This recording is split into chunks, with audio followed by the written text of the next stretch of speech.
I just think the world would be a better place if we got rid of cars and just all rode around in horse and carriages. Hello and welcome to Laughing Gas at the Edinburgh Fringe. I'm here at the Caves with Joey Page. How are you doing? How you doing? All right? Yeah, not bad, not bad. How is your first solo show going? It's going all right. It's going really well, actually. I've had some nice reviews and a lot of jaunty-hatted audience members. But I've been railroaded today by a cold. Really? Yeah. Is that what you're drinking? Is that why you're drinking Lemsip? Yeah, it's not a pint of red wine. It's actually a blackcurrant Lemsip, just to try and stop him before he gets too involved. Is it sorting you out? Are you feeling a bit better now? Yeah, a little bit. I feel a bit smashed on Lemsip. Your show is called Eccentric Treasure of the Future. Yes. Now, how did you come up with that title? I just picked loads of words that I thought sounded exciting and that maybe described what goes on in my little brain box, and yeah, that's what I came up with, because I think I'm a bit eccentric and I like the idea of the future, because nobody really knows what's going on, and even though my show's not really about the future, it is a bit about what's going on. Like, no one knows. It's all a bit, but it is a treasure. Oh, it is massive treasure. What's going on? So what's the show about?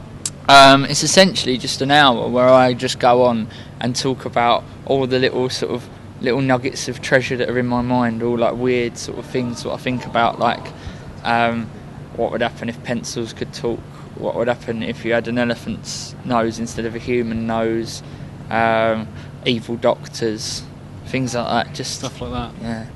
You've been endorsed by Noel Fielding, no less. Yes. In fact, that's on your poster. It is on my poster. From Noel Fielding. I can't remember what it says. Yeah, but it's not actually the Noel Fielding. It's just the guy with the same name. He's actually just a fishmonger. He's never even seen the show.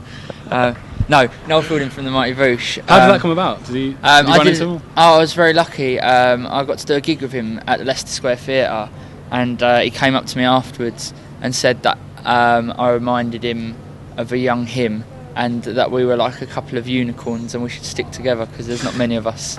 That's amazing. Yeah. That's quality. So yeah, have you been sort of influenced at all by Noel, or?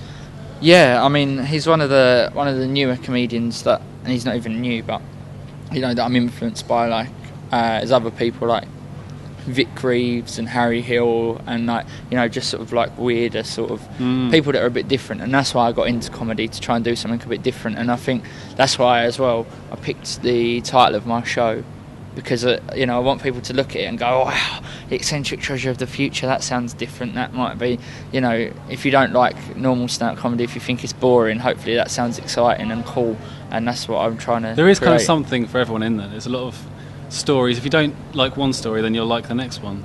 Yeah, I think that's the thing with surreal comedy, because all the jokes tend to go on for quite a long time, but you kind of know that if you don't like one bit, that there's another bit that's going to be completely different, and I try and mix it up with loads of different styles of jokes, and you know, yeah, I try and talk about things that nobody else talks about as well. Like, there's not a lot of people talking about horses using the internet and, you know, things like that. You do seem to like horses quite a lot.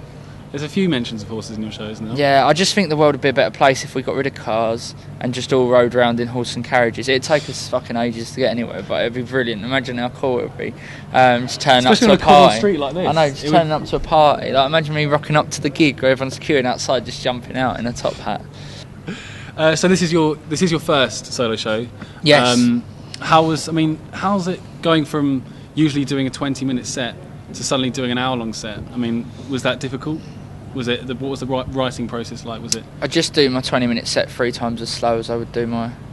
No. This year's been really easy, and well, not really easy. It hasn't, but what I realised was, because it was my first show, I could use anything that I've ever done, because it's just so exciting going up there and knowing that you've got a whole hour and you can do whatever you like. Within reason, but you know, you can do whatever you like and make things up, and then all of a sudden bits get added on. Now the show's about 3 days long. I've had to cut it right down, but it was quite easy because I didn't have to write loads of stuff, because I already had a backlog of things. But next year is going to be tough. Like, I'm already thinking, oh my god, what am I going to write about next year? So I think the whole show about giant owl